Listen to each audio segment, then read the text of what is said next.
বিখ্যাত কসকো সাবান আজ হারিয়ে যেতে বসেছে কেন? পুরনো দিনের একটি মায়াবী পণ্যের নাম কসকো সাবান। কম বেশি আমরা সবাই সাবানের এই ব্র্যান্ডটির সাথে পরিচিত। এই সাবান ছিল এক সময় সৌন্দর্য ও আভিজাত্যের প্রতীক। কমান্ডার সোপ কোম্পানি লিমিটেড কর্তৃক তৈরি এই ঐতিহ্যবাহী সাবানটি ছিল ঘরে ঘরে জনপ্রিয়। সেই কোম্পানির নামের সংক্ষিপ্ত রূপ থেকে এসেছে কসকো নামটি। তবে সময়ের পরিক্রমায় বাজার দখলে একসময় দাপট দেখানো এই সাবান এখন প্রায় বিলুপ্তির পথে। যে পণ্য একসময় ব্যক্তিগত পরিষ্কার পরিচ্ছন্নতার জন্য অপরিহার্য অংশ ছিল, আজ তা ব্যবহৃত হচ্ছে হোটেল রেস্তোরাঁয় হাত ধোয়ার কাজে। কসকো সাবানের এই উত্থান পতনের গল্পই চলুন জেনে আসা যাক। 1947 সালে দেশ ভাগের পর 1948 সালে প্রতিষ্ঠিত হয় কমান্ডার সোপ কোম্পানি লিমিটেড। তখন সাবান ছিল শহরের এলিট শ্রেণীর বিলাসপণ্য, কোনো নিত্য প্রয়োজনীয় নয়, কিন্তু অল্প সময়ে কসকো জনপ্রিয় হয়ে ওঠে। বিশেষ করে পাকিস্তান আমলে দেশটির দুই অংশেই এটি শীর্ষস্থান দখল করে নেয়। 1971 সালে স্বাধীনতার পর কসকো নতুন উদ্যমে যাত্রা শুরু করে।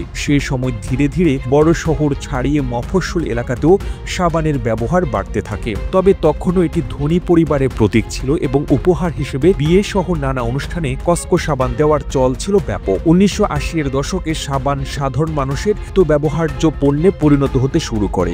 1990 এর দশকে এসে কসকো সৌন্দর্যের প্রতীক হয়ে উঠলেও এই সময় থেকে বাজারে তাদের শীর্ষস্থান ধরে রাখা ক্রমশ কঠিন হয়ে পড়ে, কেননা সাবানের বাজার বড় হওয়ায় প্রতিযোগীরাও তখন সক্রিয় হয়ে পড়ে। সেই ধারাবাহিকতায় বিভিন্ন কোম্পানি যখন পণ্যের প্রচারণায় নতুনত্ব আর বৈচিত্র্যের ছোঁয়া এনে ক্রেতাদের আকৃষ্ট করছিল, তখন কসকো পিছিয়ে পড়ে সেই প্রতিযোগিতায়। গ্লিসারিন যুক্ত ট্রান্সপারেন্ট সাবান হিসেবে কসকো জনপ্রিয় হলেও সময়ের সাথে তাল মিলিয়ে পণ্যে নতুনত্ব আনা কিংবা মোড়কের পরিবর্তনে তেমন কোনো পদক্ষেপ নেয়নি তারা। অন্যদিকে প্রতিদ্বন্দ্বী ব্র্যান্ডগুলো তাদের সাবানে যোগ করে নানা ফ্লেভার ও আকর্ষণীয় বৈশিষ্ট্য। প্রথম দিকে পত্রিকা, ম্যাগাজিন ও টেলিভিশনে নিয়মিত বিজ্ঞাপন প্রচার করলেও বিক্রি কমে যাওয়ার সঙ্গে সঙ্গে কসকোর প্রচারণা কার্যক্রমও থেমে যায়। এর ফলে তারা ক্রমশ বাজার প্রতিযোগিতা থেকে পিছিয়ে পড়ে। দেশি বিদেশি নানান ব্র্যান্ডের দাপটে একসময় জনপ্রিয় কসকো সাবান আজ প্রায় হারিয়ে যেতে বসেছে। যে সাবান একসময় বিয়ের উপহার বা নববধূর রূপচর্চার অংশ ছিল, তা এখন ব্যবহার হয় বিয়েবাড়িতে হাত ধোয়ার কাজে বা টয়লেটে। হোটেল রেস্তোরাঁতে এই সাবান ব্যবহৃত হয় ধীরে ক্ষয় হওয়ার বৈশিষ্ট্যের কারণে। যদিও কসকোর সেই তুমুল জনপ্রিয়তা আজ অতীত, তবে কোম্পানিটি এখনও টিকে আছে সীমিত পরিসরে। ত্বকের জন্য তুলনামূলক ভালো এবং অ্যালার্জির সমস্যার সমাধানে কার্যকর হয় ডাক্তারের পরামর্শে অনেকেই এখনও এটি ব্যবহার করেন। এক সময় যে কসকো ছিল অভিজাতদের প্রতীক, তা এখন শুধু একটি নস্টালজিক নাম।